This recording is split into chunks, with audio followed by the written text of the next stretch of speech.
Para sa mas maayos at mabilis na pagresponde sa panahon ng emergency, pinangunahan ni Pangulong Ferdinand R. Marcos Jr. ang pamamahagi ng nasa higit 120 patient transport vehicles sa Eastern Visayas. Ayon sa ating Pangulo, bahagi ito ng patuloy na hakbang ng pamahalaan para mapalakas ang healthcare system ng bansa. Si Gab Villegas sa detalye. Hindi manhid ang gobyerno sa hirap ng mga Pilipino na maka-access sa serbisyong pangkalusugan. Kaya kasama sa misyon ni Pangulong Ferdinand R. Marcos Jr. na mapalakas pa ang healthcare system ng bansa. Para maabot, kailangan magsimula ang health reform sa grassroots level gaya ng local government units. Nais ng Pangulo na mabigyan ng kakayahan ang mga LGU na mabilis na rumisponde sa panahon ng emergency. Kaya naman, mas pinarami pa ng pamahalaan ang mga komunidad na masiserbisyuhan ng Patient Transport Vehicles o PTV. Ito ay proyekto ng Philippine Charity Sweepstakes Office o PCSO. Pinangunahan ng Pangulo ang pamamahagi ng karagdagang 124 na mga PTV sa mga lokal na pamahalaan sa Eastern Visayas. Kabilang na ang mga LGU sa Biliran, Southern Leyte, Samar, Eastern Samar, Northern Samar at Leyte. This is our continuing effort to strengthen our healthcare system and to bring healthcare back as low down to the smallest members of our society.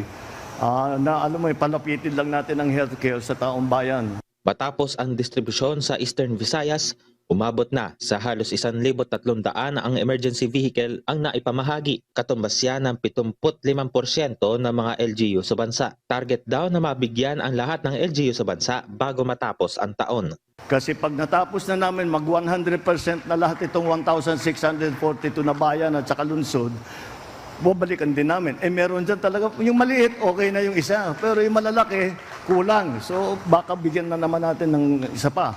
So, we have to, patuloy lang namin gagawin hanggang medyo naman maayos na yung ating sistema. Ang medical vehicle ay kumpleto ng mga kagamitan tulad ng stretcher, oxygen tank, wheelchair, first aid kit, blood pressure monitor at medicine cabinet. Dagdag pa ng Pangulo na angkop ang sasakyan sa bansa lalo na sa mga maliliit na kalye para agad makapagresponde. Hindi rin kailangan problemahin ang piyansa nito oras na magkaaberya. Itong brand na ito, very reliable yan. At saka kagaya ng aking nasabi, kahit sinong mekaniko dito sa Pilipinas, kaya nilang ayusin ito.